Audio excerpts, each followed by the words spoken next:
I made a special apple juice just for you. You're gonna drink it, right? Saying this, my mother-in-law, with a determined smile, offers me a glass.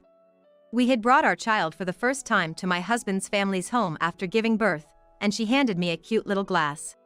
Filled with plenty of apple juice, I took it and went to the kitchen, only to pour the contents down the sink. What are you doing? If you didn't want it, you could have just said so, but to throw it away right in front of me. I slowly turned around to my mother-in-law's scream.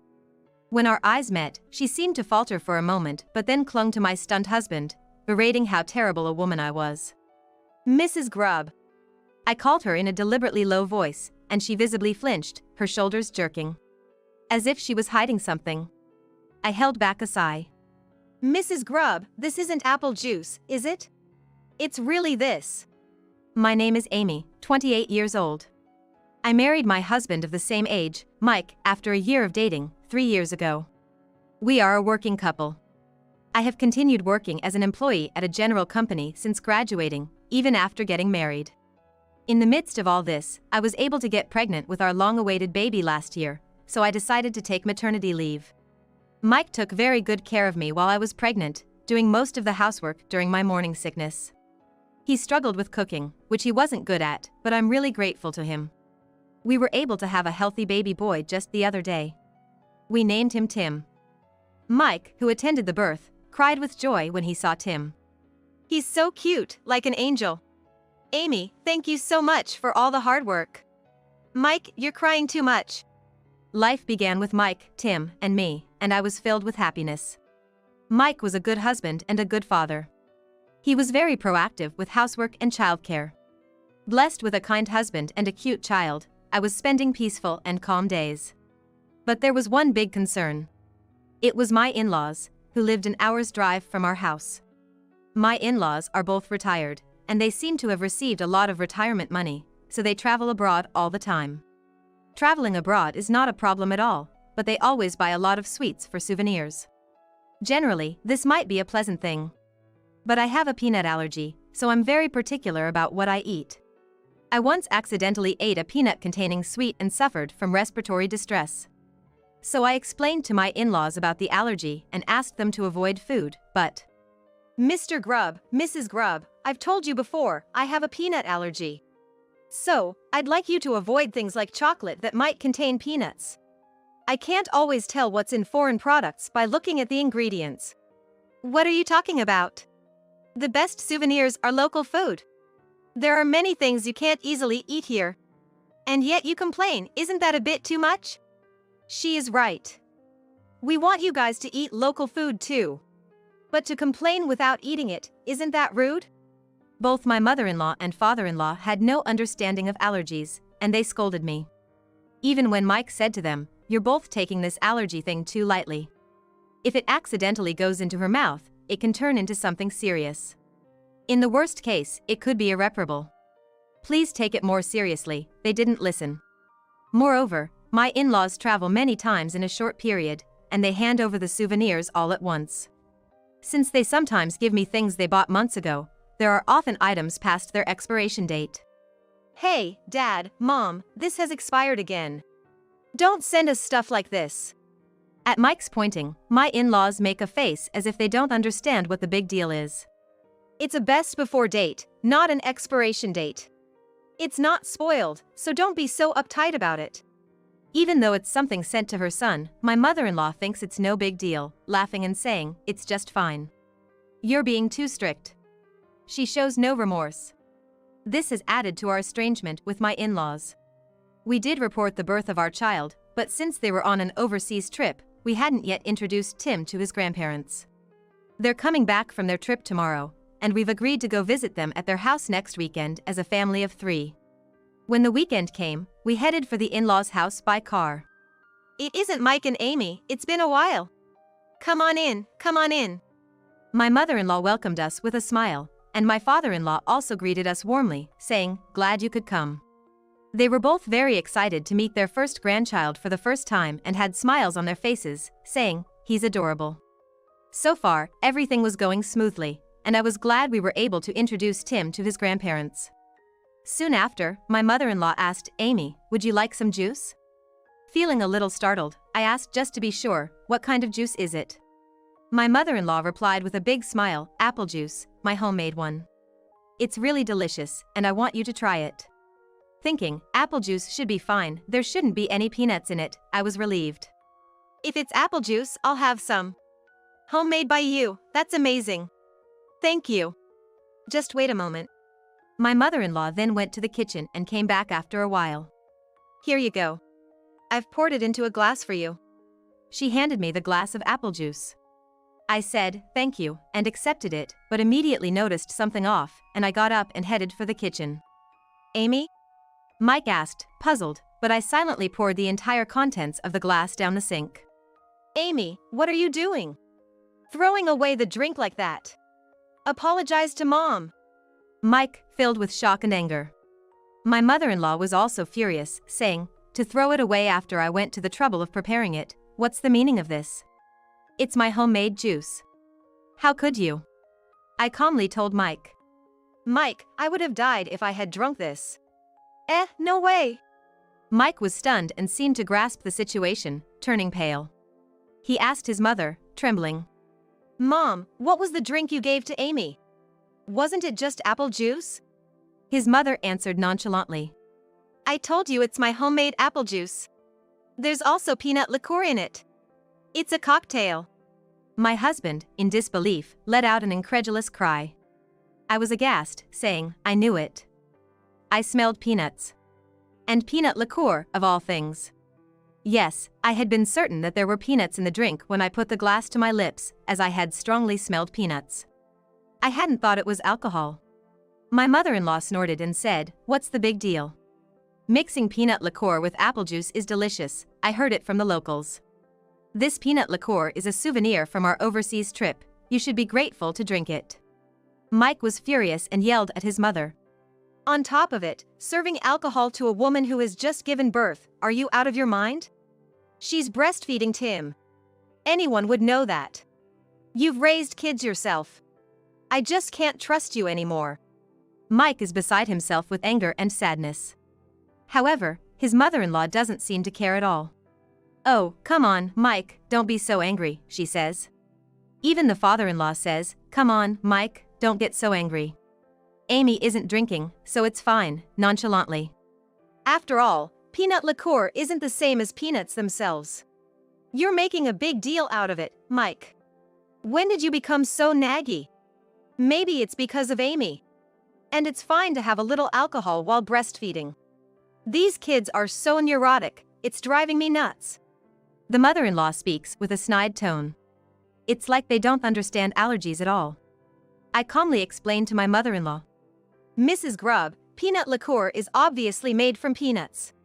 So, if I, who have a peanut allergy, were to consume it, I could have a severe allergic reaction called anaphylactic shock. I've explained the allergic reaction over and over, but she doesn't seem to understand at all. What? What's anaphylactic? I think I've heard of it before, but it's a bit complicated and I don't really understand. I just wanted you to enjoy it because it's delicious. Why do I have to be blamed?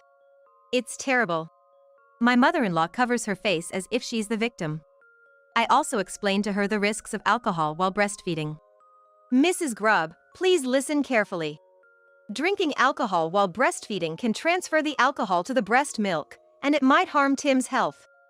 I've heard that alcohol can reduce the quality of breast milk, and I don't want to drink it. So please don't do this ever again. I'm really begging you. You're such a nag. Enough already. Honey, help. Mike and Amy are both accusing me. My mother-in-law seeks help from my father-in-law, and he takes her side, saying, Mike, Amy, let's leave it at that. She didn't mean any harm. Then why, Mom, did you lie and say it was just apple juice? Why did you call alcohol juice? Trying to deceive and make Amy drink that. Don't mess with us. Both of you are out of your minds. Mike shouts in anger. His father yells back at him, what's that tone towards your parents? Apologize now. That's it, I'm cutting ties with you both. I'll never see you again. And you'll never see Tim again either. Mike makes a declaration of severance, and his parents retaliate. You're no son of ours anymore. Just get out of this house. Yeah, get out. Don't ever cross our threshold again. Mike says I don't need to be told that. Amy, let's go. Yes, let's go. I pick up Tim, and the three of us head for the front door. As we leave, my in-laws continue to say, this is all an exaggeration. What's an allergy anyway? It's just being spoiled. We ignore them and leave their house. In the car on the way home, Mike apologizes to me. Amy, I'm really sorry. I have so much to apologize for. First, I'm sorry for yelling when you threw away the drink. I'm really sorry for yelling without even asking why you did that. And for my mother doing such a thing. It's not something that can be forgiven with an apology, but I'm sorry. It's not your fault, Mike. But, cutting ties with your parents, was it the right thing to do? We've been estranged before, but... Yeah, of course. I couldn't continue the relationship after what happened. What would have happened if you'd been deceived into drinking it today? I chose to cut ties to protect you and Tim. Mike said, looking very dependable in my eyes. Thank you. Honestly, I was also feeling that continuing the relationship with your father and mother was impossible, so I was a little relieved when you made the declaration to sever ties. I smiled, feeling lighter at the thought that we wouldn't have to worry about my in-laws anymore. Still, why are my parents so ignorant about allergies? No matter how many times I explain it, they don't get it, or rather, they don't want to get it, Mike wonders. They probably think of it as the same kind of thing as liking or disliking food. They even said that allergies are just being spoiled. Yeah, it's scary to think that they could cause trouble in the future, being so ignorant. Well, it doesn't matter anymore since we've cut ties. Oh, I should tell Aunt Christy, who lives near my parents' house, that we've cut ties. Aunt Christy lives near Mike's parents' house, and I've met her a few times. She's cheerful and very nice. Yeah, it might be best to let her know. Yep, I'll call her tomorrow. And so we returned home to our peaceful daily lives. A few months later, a call came through to me. It was during a weekday afternoon when Mike was at work, and I was playing with Tim. Since it was from an unregistered number, I answered it, wondering who it could be. Hello, Amy? It's been a while, it's me, Christy. I'm sorry for calling so suddenly. The call was from Aunt Christy.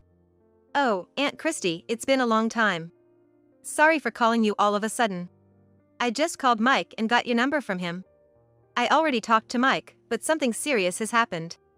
Something serious? Well, the story I heard from Aunt Christy was shocking. My mother-in-law had been sued, it turns out. Apparently, she had intended to give us a lot of souvenirs from our overseas trip the day we cut ties with her, but because of what had happened, she was unable to do so. She had given out treats and other souvenirs to neighbors. However, the unmanaged and long-neglected souvenirs had expired and spoiled. Some of the neighbors who ate them without knowing this fell ill from stomach pains, and some even collapsed from allergic shock. What? How could this happen? I was so surprised that I lost my words. Yes, that's what happened.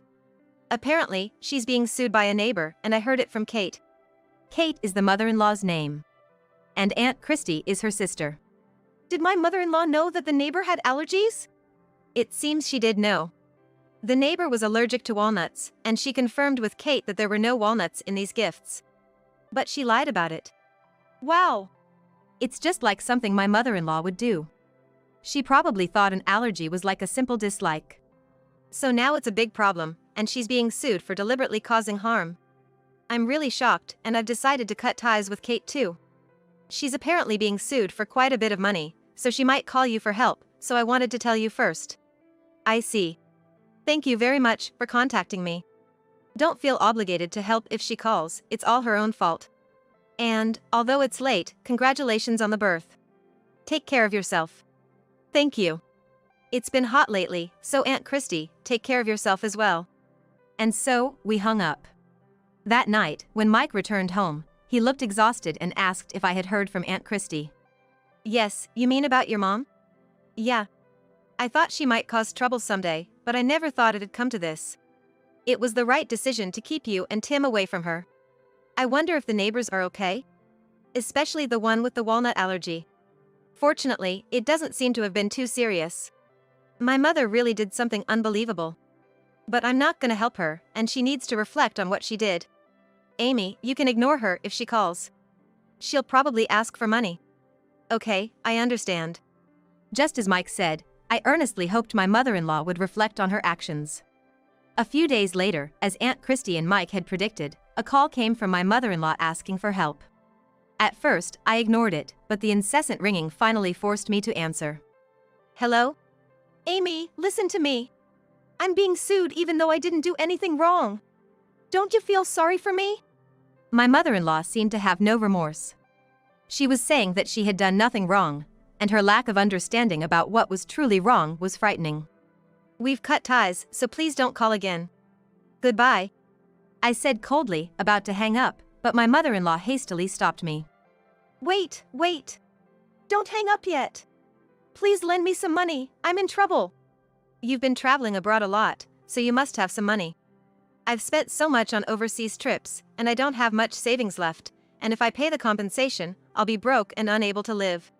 Mike won't answer my calls. Even over the phone, I could tell she was getting desperate. Even if you say that, there's nothing I can do. I can't lend you a single cent. Do you really think I'm going to help you after what you did? I'll apologize.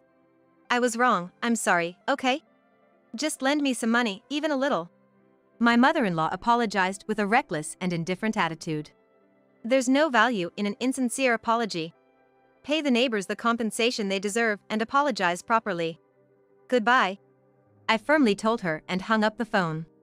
After that, my mother-in-law somehow paid the compensation, and my in-laws, who were left penniless, put their family home up for sale. But since it was a very old house, they couldn't sell it for a decent amount of money. My in-laws had to move to a rundown apartment, and many hardships awaited them. Their retirement savings were gone, and they no longer had the means to travel abroad.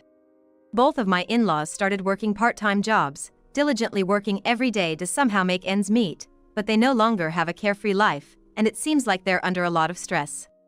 The once happy couple's faces have turned sour, and my father-in-law yells at my mother-in-law, saying, "It's all your fault," and apparently, that yelling can be heard outside the apartment.